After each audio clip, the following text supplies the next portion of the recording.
कलंकी अवतार। द्वापार युगात भगवंतांनी वसुदेव देवकीच्या पोटी श्रीकृष्ण अवतार व नंतर सावित्री आणि वसुतर यांच्या पोटी बौद्धावतार घेतला।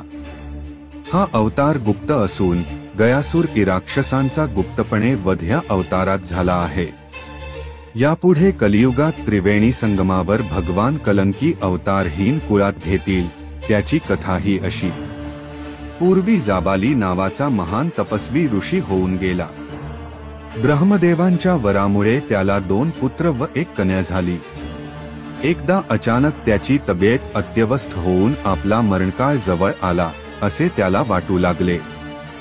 जवळ असलेल्या कन्येस त्याने सांगितले की माझ्या मृत्यूनंतर लगेच माझ्या हातातील मौल्यवान अंगठी काढून घे व तुझे भाऊ वनातून परत आल्यावर ताबडतोब त्यांना दे। जाबालीच्या कन्येने पित्याच्या मृत्यूनंतर अंगठी काढली, पण भावांना दिली नाही।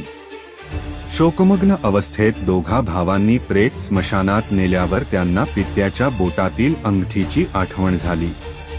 त्यांनी बहिणीला विचारले असता तिने कानावर हात ठेवले।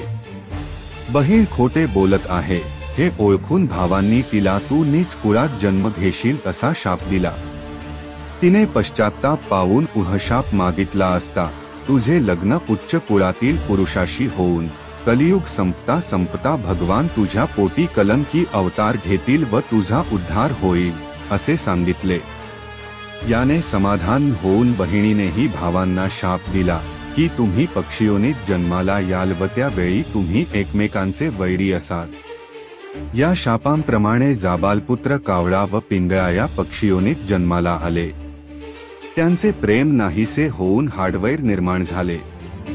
कावळा झालेला मुलगा पुढे मानव योनीत दैत्यगुरु शुक्राचार्य झाले तर पिंगळा झालेला पुत्र देवगुरु बृहस्पती झाले। बृहस्पतींना त्रिकाल ज्ञान व शुक्राचार्यांना संजीवनी विद्या प्राप्त झाली, तरी त्यांचे वैर तसेच राहिले। हा सर्व वृत्तांत जन्मेजयाला कथन करून पुढे वैशंपायन ऋषी म्हणाले, कलियुग हे अत्यंत तापदायक युग असून माणसे अधर्माने वागतील। पापांचा अतिरेक झाल्यावर भगवंताला कलंकी अवतार घ्यावा लागेल। ते दुष्टांचा संहार करतील, नंतर पुन्हा सत्ययुगाला प्रारंभ होईल व पृथ्वीवर सुखसमृद्धी येईल। अशीच माहिती मिळवण्यासाठी चॅनलला सबस्क्राइब आणि शेअर करा।